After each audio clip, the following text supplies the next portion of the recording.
اصحاب کہف کا نام تو سنا ہے نا ماشاءاللہ آپ کا۔ پہلے اس کی فضیلت میں ایک حدیث نہ بیان کروں۔ نبی کریم صلی اللہ علیہ وسلم نے فرمایا، یہ مسلم شریف کی حدیث ہے، دجال آئے گا قیامت کے قریب اور بڑے لوگوں کو گمراہ کرے گا۔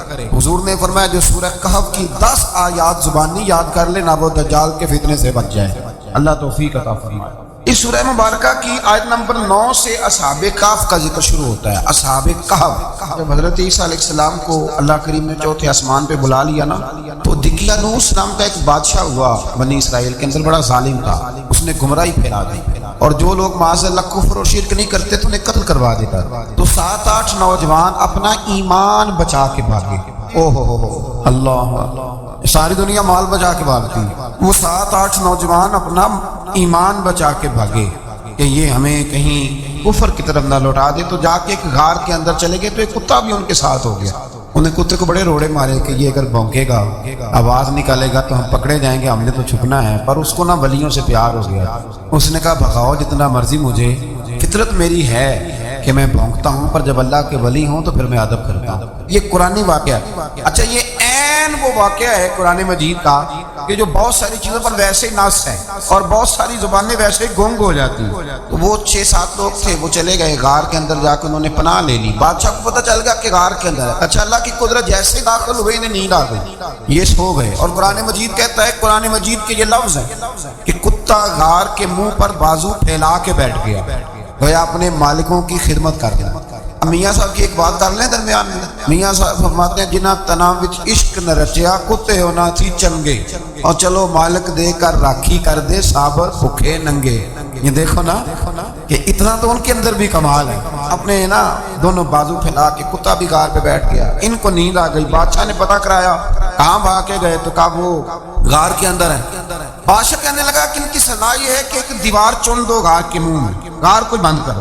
جس بندے کی ڈیوٹی لگائی نا غار چننے کی، بندہ بڑا نیک تھا، اس کو دیوار بنانے کا ذمہ دیا، اس نے نا دیوار بھی بنائی اور ایک تختی پہ نا سب کے نام لکھے، اور وہ تختی ایک صندوق میں رکھ کے وہاں بند کر دی، اور اسی طرح کی ایک تختی اس کے نیچے لکھا کہ ایک تختی ان کے ناموں کی نا میں مال خزانہ میں بھی بند کر رہا ہوں۔ اللہ تبارک و تعالیٰ کی قدرت کے بعد مفسرین نے لکھا ہے وہ 100 سال تک سوئے رہے، اور بعض نے لکھا ہے کہ 300 سال تک سوئے رہے۔ 300 سال کے بعد اس طرح ہوا کہ حکومتیں بدل گئیں۔ بیدروس نام کا ایک بادشاہ آ گیا، وہ بڑا نیک دل تھا، اس نے ہر طرف حضرت عیسیٰ علیہ السلام کی شریعت کا پھر سے نعرہ بلند کیا۔ اب نا کچھ لوگ ایسے تھے جو منکر ہو گئے تھے کہ مرنے کے بعد دوبارہ کیسے اٹھیں گے۔ بادشاہ ایک دن حجرے میں گیا، جا کے دعا مانگی، یا اللہ کوئی ایسی بات دکھا جس سے لوگوں کا ایمان پکا ہو جائے۔ اس طرح کے بادشاہ ہوا کرتے ہیں۔ تو رب کریم نے کہا میں نے تو پہلے ایک راز چھپا کے رکھا ہوا ہے، کھول دیتے ہیں۔ اس نے دعا مانگی، اور ادھر کیا معاملہ ہوا کہ چرواہا بکریاں چرانے والا وہاں سے گزرا۔ اس نے سوچا یہ دیوار ہے، اگر اس کا منہ کھول لوں نا کبھی تو میری بکریاں یہاں تھوڑا سا دھوپ کے اندر سستا لیا کریں گی۔ اس چرواہے نے کیا کیا کہ اس نے وہ دیوار گرائی تاکہ میری بکریاں اندر جایا کریں۔ وہ دیوار گرائی تو اس نے اندر 6-7 لوگ سوئے ہوئے دیکھے، اور کتا بھی سویا ہوا دیکھا۔ اللہ تبارک و تعالیٰ اپنی قدرت سے، اپنے فضل سے ان کی کروٹیں بھی بدلتا رہا۔ اپنی قدرت سے ایک طرف انسان پڑا رہے نا تو اعضاء گل جاتے، ان کی کروٹیں بھی بدلی جاتی، مناسب روشنی بھی دی جاتی۔ حرارت، اس نے دیوار گرائی تو ان کی آنکھ کھل گئی، ایک دوسرے سے کہنے لگے آج تو بڑی گہری نیند سوئے ہیں یار، آج تو لمبی نیند پوری کر دی، چلو بھوک بڑی لگی ہے ایک دوست کو بھیجو۔ یہ سارا واقعہ قرآن مجید میں موجود ہے، میں اپنے لفظوں میں بیان کر رہا ہوں۔ جاؤ ایک دوست کو بھیجو بازار سے نا کھانا لے آئے، پیسے وہی 300 سال پرانی کرنسی۔ وہ جب نان بھائی کی دکان پہ گیا نا سامان لینے، اس کو پیسے دیے تو نان بھائی نے ہاتھ پکڑ لیا، کہنے لگا میاں تو کدھر سے آیا، یہ کون سے پیسے؟ اس نے کہا پیسے کا ہے کہ میں بھی سوچ رہا ہوں کہ حالات بدلے ہیں، سارے حضرت عیسیٰ کا کلمہ پڑھ رہے ہیں، ماحول اور ہے۔ اس نے کہا تیرے ہاتھ کوئی خزانہ لگ گیا، یہ تو ہم نام سنتے تھے کہ یہاں کو دقیانوس نام کا بادشاہ رہا ہے، کوئی خزانہ بتا کہاں سے لیے۔ شور ہوا، حاکم شہر تک خبر پہنچی، بادشاہ تک پہنچی۔ اس نے بتایا کہ بھئی ہم تو دقیانوس کے ڈر سے بھاگے ہیں، کل بھاگے ہیں یا آج سویرے، اتنا زیادہ ہمیں پتہ نہیں، کل یا آج سویرے بس نا اتنا سا ہمیں یاد ہے کہ ہم گئے تھے۔ بہرحال لوگ جمع ہو گئے، اکٹھے ہو گئے، غار تک پہنچے۔ اب جو غار کے اندر تھے وہ پتہ کہتے لگتا ہے ہمارا دوست پکڑا گیا ہے، پکڑا گیا ہے تو بندے جمع ہو، وہ اندر ڈر رہے تھے۔ تسبیح کر رہے تھے، اللہ کو یاد کر رہے تھے، ادھر یہ پہنچ گیا جب ان لوگوں نے یہ جیتا جاگتا رب کے فضل کا نمونہ دیکھا، اور بادشاہ نے کہا کہ یہ کیا ہے؟ صندوق کھولا تو اس کے اندر وہ تختی لکھی تھی کہ یہ ان کے نام ہے، یہ دقیانوس سے ڈر کے بھاگے ہوئے ہیں، یہاں یہ سو رہے ہیں، اور اسی کی ایک تختی میں نے فلاں جگہ بھی دفن کیا، وہ تختی بھی وہاں سے نکل آئی۔ اب سب لوگوں کی آنکھوں میں آنسو آئے اور سب کہنے لگے لا الہ الا اللہ، لا الہ الا اللہ، لا الہ الا اللہ، سب کہنے لگے ان اللہ علی کل شیء قدیر۔ جب ان کی بات پوری ہو گئی، لوگوں کے ایمان پختہ ہو گئے، تو اصحاب کہف کہنے لگے کہ ہمیں اب اجازت ہے، ہم پھر دوبارہ غار میں جاتے ہیں۔ وہ غار میں گئے تو رب نے پھر انہیں موت عطا فرمائی، نیند عطا فرمائی، تحفہ دیا۔ بادشاہ نے پھر اس کے آگے دیوار بنائی اور وہاں بادشاہ نے ایک مسجد تعمیر کرا دی، لوگ زیارت کرنے جاتے ہیں۔ یہ اصحاب کہف کا ذکر ہے۔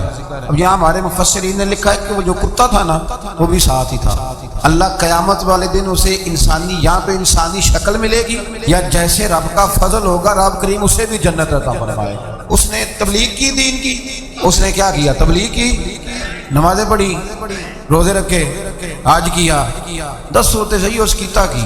اسی آنکھیں نا خدا کے فضل سے ہم پر ہے سایہ غوث اعظم کا، ہمیں دونوں جہاں میں ہے سہارا غوث اعظم کا۔ لوگ پریشان ہو جاتے ہیں، کہتے ہیں کس طرح کی بات کرتے ہو تم؟ میں نے کہا اصل میں تیرا عقیدہ کچا ہے، وہاں تو کتا چلا جائے ولی کے پاس تو رب اسے جنت دے دیتا ہے، تو جیگتا جاتا مومن جائے تو اللہ کیوں فضل نہیں فرماتا؟ اس سے آگے نا پھر آیت نمبر 32 ہے، اس میں اللہ تبارک و تعالیٰ نے 2 لوگوں کا واقعہ بیان کیا۔ فرمایا ایک شخص کے انگوروں کے باغات تھے اور چاروں طرف سے انہیں کھجوروں کے درختوں نے گھیر رکھا تھا، اور درمیان میں کھیتی بھی، اور بیچ میں دریا بھی بہہ رہا تھا، اور ان باغات نے بہت عمدہ فصل دی۔ ایک دن یہ شخص اپنے ساتھی سے کہنے لگا میرا مال اور افرادی قوت تم سے زیادہ ہے، مجھے یقین ہے کہ یہ باغ ابھی برباد نہیں ہوگا۔ اول تو مجھے قیامت کا یقین ہی نہیں معاذ اللہ، لیکن اگر قیامت آئی تو مجھے وہاں سے بھی بہتر مال ملے گا۔ اس کے دوسرے ساتھی نے کہا تو اپنی اصل کو بھول گیا ہے اور تو نے اپنے خالق کی ناشکری کی جو کہ وحدہ لا شریک ہے۔ اگر تم نے باغ میں داخل ہوتے وقت ماشاءاللہ لا قوت الا باللہ کہہ دیا ہوتا تو یہ تمہارے حق میں بہتر ہوتا۔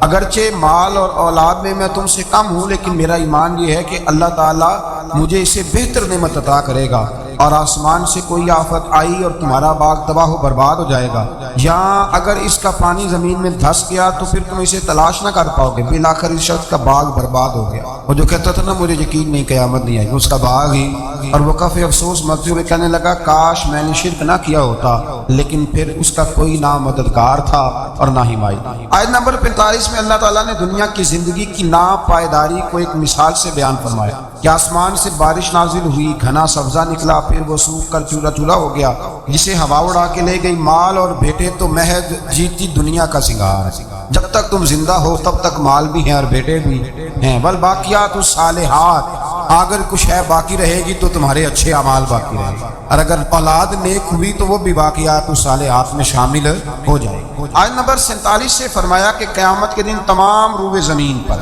ایک کھلے میدان کی صورت میں ہوگا، سب لوگ صف باندھے رب کے حضور اکیلے حاضر ہوں گے اور اپنے اعمال ناموں کو دیکھ کر خوف زدہ ہوں گے، کہیں گے ہائے افسوس اس اعمال نامے کو کیا ہوا، اس نے نہ کوئی صغیرہ گناہ چھوڑا نہ کبیرہ، مگر سب کو شمار کیا۔ آیت نمبر 50 میں حضرت آدم علیہ السلام کو فرشتوں کے سجدہ، ابلیس کی نافرمانی اور شیطان اور اس کی ذریت کے انسان کے دشمن ہونے کا بیان۔ آگے پھر ذکر شروع ہو جاتا ہے حضرت موسیٰ علیہ السلام اور حضرت خضر علیہ السلام۔ یہ لفظ خضر بھی ہے اور خضر بھی ہے، یہ 2-3 طریقوں سے پڑھا جاتا ہے۔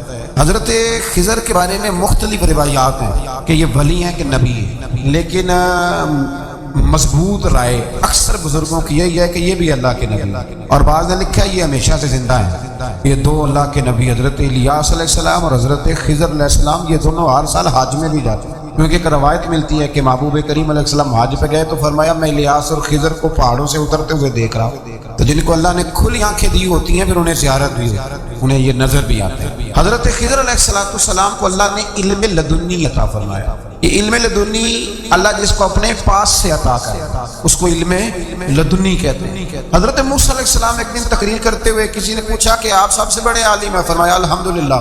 اللہ کریم نے فرمایا نہیں یا موسیٰ کلیم آپ سے بڑے بڑے بھی ہیں، ہمارے ہاں مسئلہ ہے پا نہ پڑی اور لوگ مناظرہ کرنے آتے ہیں۔ ایک دفعہ لوگ نا مسئلہ بتاتے ہیں تو میں کہتا ہوں جناب آپ نے بتا دیا کہ اب آپ نے حکم کرنا ہے۔ کبھی کبھی کچھ لوگ ایسی باتیں کرتے ہیں وہ جی آپ ایک بندے کا نام لیتے ہیں ذکر کرتے ہیں، تو میں نے کہا چلو ہم نے بھی کہیں کچھ پڑھا ہی ہوگا نا تبھی تو ذکر کرتے ہیں، لیکن جو آتے ہیں نا لوگ وہ مشورہ تو ہمارے دور میں ہے نہیں، جس نے جو لائن پڑھ لیا ہے وہ اس میں پکا ہو گیا، سارا نہیں نہ پڑھا، سارا پڑھے پھر بات سمجھ میں آتی ہے۔ حضرت موسیٰ کلیم اللہ کے نبی ہیں، اور کیا بات ہے ان کی، اور یہ بھی اللہ کا فضل ہوا حضرت موسیٰ نے یہ بات کی، تبھی تو ہمیں اتنی شاندار حکمتوں کے پھول ملے، یہ بھی حضرت موسیٰ کا ہی کمال ہے۔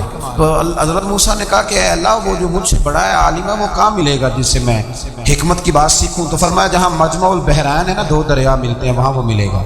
حضرت موسیٰ کلیم صلی اللہ نے فرمایا کہ جاؤ جہاں دو دریا ملیں گے نا وہاں تمہیں وہ شخص ملے گا۔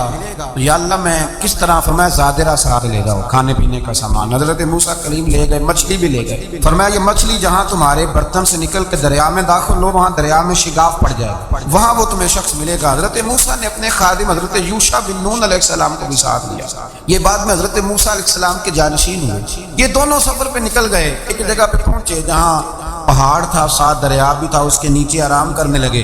حضرت موسیٰ کلیم سو گئے تو یوشع بن نون علیہ السلام موجود تھے، مچھلی جھٹ سے نکلی، دریا میں داخل ہو گئی، وہاں راستہ بھی بن گیا۔ اب اٹھے حضرت موسیٰ کلیم، جب اٹھے تو فرمایا چلو چلے، تھوڑا آگے جا کے فرمایا بھوک لگ رہی ہے، کھانا تو نکالو۔ انہیں یاد آیا، کہنے لگے حضور مچھلی تو دریا میں چلی گئی تھی۔ فرمایا تو نے بتایا نہیں، وہی تو ہماری منزل تھی جہاں مچھلی دریا میں گئی۔ پھر وہاں سے واپس آئے قدموں کے نشانوں پہ، وہاں پہنچے جہاں مچھلی گئی تھی، تو وہاں ایک شخص لیٹا ہوا تھا چادر لے کے۔ آپ نے سلام لی تو انہوں نے کہا وعلیکم السلام یا موسیٰ کلیم اللہ۔ تو آپ نے فرمایا آپ کون ہیں؟ فرمایا میں وہی ہوں جس کو آپ تلاش کر رہے ہیں۔ تو فرمایا آپ نے مجھے کیسے پہچانا؟ فرمایا جس رب نے تمہیں بھیجا ہے نا اس نے مجھے بتایا ہے کہ موسیٰ آپ ہیں۔ اب حضرت خضر نے جو کچھ فرمایا وہ بڑا شاندار ہے۔ فرمایا موسیٰ کچھ باتیں ایسی ہیں جن کا آپ کو علم ہے اور مجھے نہیں، اور کچھ ایسی ہیں جن کا مجھے علم ہے اور آپ۔ اللہ اکبر، یہ کبھی ہماری سمجھ میں بات آ جائے، یہ کبھی سمجھ میں آ جائے، کچھ باتیں ایسی ہیں جس کا مجھے علم ہے، اور یہ بڑے بڑے سیانے بندے نہیں مانتے، بڑے بڑے میں عالم ہوں جی، تو آپ عالم ہیں میاں ایک شعبے کے، لیکن بہت سارے دنیا میں شعبے ہیں نا، دین کے عالم کا درجہ سب سے بڑا ہے، لیکن قانونی مشاورت کرنی ہے تو آپ وکیل سے کریں، گاڑی کے بارے میں پوچھنا ہے تو کسی مکینک سے پوچھیں، لیکن آپ بن کے نہ بیٹھ جائیں۔ فرمایا جس کا آپ کو علم ہے مجھے نہیں، اور جس کا مجھے علم ہے ان میں سے آپ کو نہیں۔ تو کہا میں پھر آپ کے ساتھ رہنا چاہتا ہوں اور میں وہ سیکھنا چاہتا ہوں جو آپ بتا رہے ہیں۔ حضرت خضر فرمانے لگے صبر کر لیں گے میرے ساتھ، یہ سب سے مشکل کام ہے، یعنی ہر بات کی تو یہاں لوگوں کو وضاحت چاہیے، کھانسے بھی تو آپ کو بتانا پڑے گا کھانسے کیوں، ہنسے بھی تو آپ کو بتانا پڑے گا ہنسے کیوں۔ بے بزرگ ہیں، بزرگوں کی باتوں میں حکمتیں ہوتی ہیں، لیکن ہم حکمت کی طرف جانے کو تیار نہیں ہوتے، ہمیں تو فوری طور پہ جواب چاہیے، حل چاہیے۔ حضرت موسیٰ علیہ السلام جناب خضر کے ساتھ چلے، فرمایا صبر کروں گا، میں چلتا ہوں آپ کے ساتھ۔ دریا کے قریب گئے کشتی میں بیٹھنے کے لیے، تو کشتی والوں نے حضرت خضر کو پہچان لیا، بغیر کرائے کے سوار کرایا، اور جب پار اترنے لگے تو حضرت خضر نے کشتی کا ایک تختہ ہی توڑ دیا۔ حضرت موسیٰ کہنے لگے یہ آپ نے کیا کیا؟ انہوں نے نیکی کی، آپ نے تختہ توڑ دیا۔ فرمایا آپ کو کہا تھا نا آپ نے صبر نہیں کرنا۔ فرمایا چلو میں صبر کروں گا۔ تھوڑا آگے گئے تو ایک نوجوان لڑکا، ابھی چھوٹی عمر ہے، وہ ملا، حضرت سیدنا خضر علیہ السلام نے اسے قتل ہی کر دیا۔ فرمانے لگے آپ نے قتل ہی کر دیا؟ ایک قرآن مجید ہے بھائی، میں کبھی کبھی سوچتا ہوں یہ ہم کسی درویش کی بات سناتے تو بندے ہٹ جاتے، فتوے نکلتے کہ نہ نکلتے؟ میرا خیال ہے ہر مسجد سے نکلتے، اور فتوے ایک جتنے مسجد میں نمازی ہوتے سب کے ہاتھوں میں فتوے ہوتے۔ قتل کر دیا، قتل ہی ہو گیا بندہ۔ تو حضرت سیدنا موسیٰ علیہ السلام فرمانے لگے آپ نے قتل ہی کر دیا۔ فرمایا میں نے کہا تھا نا آپ نے صبر نہیں کرنا۔ آپ فرمانے لگے چلو اگر اب میں بولا نا تو بے شک آپ مجھے علیحدہ کر دیجیے۔ حضرت موسیٰ کلیم اب بولا تو علیحدہ کر دیا۔ ایک بستی میں داخل ہوئے، بستی کے لوگوں سے پانی مانگا تو انہوں نے پانی بھی نہ دیا، آرام کرنے کو جگہ بھی نہ دی، پر وہاں ایک دیوار گر رہی تھی، حضرت خضر علیہ السلام نے سیدھی کرنی شروع کر دی، ساری دیوار بنائی۔ تو حضرت موسیٰ کہنے لگے کن لوگوں کی خدمت کر رہے ہو جنہوں نے پانی بھی نہیں دیا، جنہوں نے پانی تک نہیں پوچھا؟ فرمانے لگے بس بھئی آپ نے وعدہ کیا تھا کہ اب بولیں گے تو بے شک علیحدہ کر دیں، آپ بولیں، اب آپ کا اور میرا ساتھ زیادہ نہیں چل سکتا، آپ بولیں۔ جو بول پڑے نا غلامی کرے تو رستے لمبے چلتے، اور جو بولے نا جس کو وضاحت چاہیے ہو وہ غلام نہیں ہوتا، اس کے ساتھ پھر باتیں لمبی۔ تو آنکھ بند کر کے چل، آزم جاتے لائیے ہی نہ تجھے لائیے تھے، اور پھر آنکھ بند کر کے پیچھے چل کے بات ختم ہو گئی۔ حضرت خضر علیہ السلام نے جب کہا نا کہ اب آپ کا وعدہ ختم ہو گیا، فرمایا میں آپ کو جانے سے پہلے حکمت بتاتا ہوں، یہ وہ علم ہے جو اللہ نے مجھے اپنے پاس سے عطا فرمایا۔ یہ وہ ہے جو علم لدنی ہے۔ کہا جناب کیا مطلب؟ فرمایا وہ جو میں نے تختہ توڑا تھا نا، تو یہ مسکین بچے ہیں جن کی کشتی تھی، تو دریا کے اس پار بادشاہ کھڑا تھا، وہ جو صحیح صحیح کشتیاں ہوتی تھی قبضے کر لیتا تھا، اور جو تھوڑی سی ٹوٹی پھوٹی ہوتی تھی نا وہ چھوڑ دیا کرتا تھا۔ تو میں نے تھوڑی سی کشتی ان کی اس لیے توڑ دی ہے تاکہ دکھے گا تو چھوڑ دے گا، اس لیے میں نے بھلا کیا ہے۔ اور فرمایا وہ جو بچہ میں نے قتل کیا نا، وہ شروع سے ہی کفر کا دل دادا تھا، اس کے ماں باپ نیک تھے، اگر بڑا ہوتا جوان ہوتا تو ہو سکتا ہے ماں باپ کو بھی کفر میں مبتلا کر دے، اب اس کے بدلے اللہ انہیں صالح بیٹا عطا فرمائے۔ تو یہ بھی میں نے اللہ کے دیے ہوئے علم سے کیا۔ اور فرمایا یہ جو دیوار میں نے نبی ہو کے یا ولی ہو کے مزدوری کر کے دیوار بنائی ہے نا، اللہ اکبر، فرمایا یہ دیوار عام لوگوں کی نہیں، یہ یتیم بچوں کا خزانہ ہے دیوار کے نیچے، یہ گر جاتی تو خزانہ ظاہر ہو جاتا، اور بچائی اس لیے ہے کہ وکان ابوہما صالحا، ان بچوں کا باپ نیک آدمی تھا، ان کا باپ قاضی ثناء اللہ صاحب پانی پتی فرماتے ہیں ڈائریکٹ باپ نہیں تھا، 7ویں نسل میں جا کے باپ بنتا تھا۔ سن لیں یہ بھی بات، ایک بندہ نیک ہو تو اس کی 7 نسلوں تک رب خزانوں کی بھی حفاظت فرماتا ہے۔ اب آپ اندازہ فرمائیں کہ بات کتنی دور تک جاتی ہے۔ بزرگوں کی باتوں میں نا حکمتیں ہوتی ہیں، دانائیاں ہوتی ہیں۔ یہ طریقت کے جو لوگ ہوتے ہیں انہیں سبق یہ دیا جاتا ہے کہ آمنا وصدقنا، ماننا ہے اور تصدیق کرنی۔ ہمارا معاملہ یہ ہے کہ یہاں وضاحت دینی پڑی، وہ جی وہاں کیا ہوا تھا، وہ جو گاڑی آپ کے پاس ہے تو وہ کہاں سے آئی، تو وہ جو کل آپ نیا جوڑا پہن کے آئے تھے تو وہ کدھر سے آیا۔ تو جو لوگ وضاحتیں مانگتے ہیں وہ اپنے نہیں ہوتے، ان کا غلامی کا رشتہ نہیں ہوتا۔ حبیب اور ہوتا ہے، شریک اور ہوتا ہے۔ شریک وضاحتیں مانگتے ہیں، حبیب محبت کرتے ہیں۔ ہمارا آج سب سے بڑا المیہ یہ ہے، سب سے بڑا، کہ ہم کسی حکمت کے تحت کوئی بندہ اگر کوئی کام کر رہا ہے تو مجبوری ہے کہ ہمیں وہ حکمت بتائی جائے، ایسا نہ کریں۔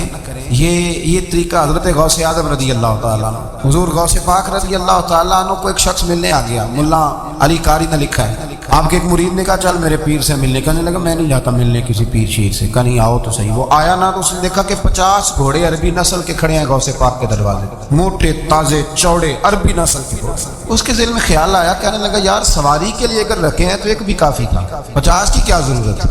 اللہ اکبر۔ اب واقعی 50 کھڑے تھے، مرید کے پاس جواب ہی کوئی نہیں تھا، کہنے لگا یار پتا مجھے بھی کوئی نہیں، لیکن حضرت صاحب نے رکھے ہیں تو حکمت ضرور کوئی ہوگی۔ اللہ اکبر۔ وہ چلے گئے واپس، وہ روز تنقید کرتا، کیسا تیرا پیر ہے 50 گھوڑے رکھے ہوئے، کیسے تیرا پیر ہے 50 گھوڑے رکھے ہوئے۔ کچھ دن گزرے تو ملا علی قاری کہتے ہیں وہ اعتراض کرنے والے کے پیٹ میں کوئی تکلیف ہوئی، بغداد کے سب سے بڑے طبیب کے پاس گیا، اس نے کہا تیرا تو جگر تباہ ہو گیا ہے، عربی نسل کا ایک گھوڑا چاہیے، اس کو ذبح کریں گے، اس کا جگر نکالیں گے، اس کی دوائی بنا کے تجھے کھلائیں گے، اور 50 گھوڑے ہوں گے تو بچے گا۔ اب پریشان ہو گیا، کہنے لگا گھوڑے ہیں تو صحیح، پر جو میں حال کر رہا ہوں گا گھوڑے تو نہیں ملیں گے، میرا تو جوتوں والا کام ہے، وہ شاید مل جائیں۔ لیکن جب انسان مرنے لگتا ہے تو پھر اس کو ڈوبتے کو تنکے کا سہارا، اپنے دوست کے پاس گیا، کہنے لگا چل تیرے پیر کے پاس ہے، اس نے کہا تجھے نہیں لے کے جانا تو تنقید کرتا ہے، کہتا ہے ایک دفعہ چاہیے کیا کا گھوڑے، کہنے لگا تیرے لیے رکھے ہیں کوئی، جا دوڑ جا، میرے حضرت صاحب کی ضرورت کیا ہے۔ لیکن جب غوث اعظم کی خانقاہ میں داخل ہوئے نا تو حضور غوث اعظم اٹھ کے ملے، اللہ والے دلوں میں باتیں نہیں رکھتے، ماتھا چوما اور فرمانے لگے میاں تو ایک دن نا میری گلی سے گزر رہا تھا تو میری تیرے اوپر نظر پڑی، تو مجھے نظر آیا تو بیمار ہوگا اور تیرا علاج عربی نسل کے 50 گھوڑوں کی وجہ سے ہوگا، تو میں نے تیرے لیے لا کے کھڑے کیے ہوئے ہیں، تیرے لیے ہی کھڑے کیے ہیں، تو نہ گھر بھی لے جانے کی ضرورت نہیں، چارہ بھی میرے مرید ہی ڈال دیا کریں۔ تو اس طرح کرنا، روز آنا ایک گھوڑا لے جانا، پھر اگلے دن آنا تو دوسرا۔ وہ خدا کے بندے تیرے لیے رکھے تھے تو تنقید کر رہا ہے، اللہ کے بندے پردہ پوش ہو۔ ہاں شرط یہ ہے کہ وہ بندہ صالح ہو، دیندار ہو، وہ والا پیر نہ ہو جو نماز بھی نہ پڑھے اور گھوڑے 15 رکھے ہوئے ہوں، اسے وہ والا معاملہ نہ ہو۔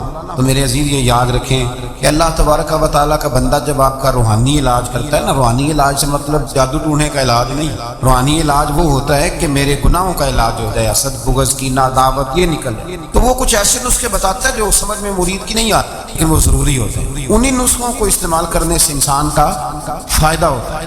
جی کرنے والے لوگ ہمیشہ کامیاب ہیں، وہ ماں باپ کے آگے کریں، استاد کے آگے کریں، شیخ کے آگے کریں۔ السلام علیکم ناظرین، ویڈیو اینڈ تک دیکھنے کے لیے آپ کا شکریہ۔ اگر ویڈیو پسند آئی ہے تو لائک کریں، شیئر کریں۔ ایسی مزید ویڈیو دیکھنے کے لیے ہمارے چینل کو سبسکرائب کر لیں۔ شکریہ۔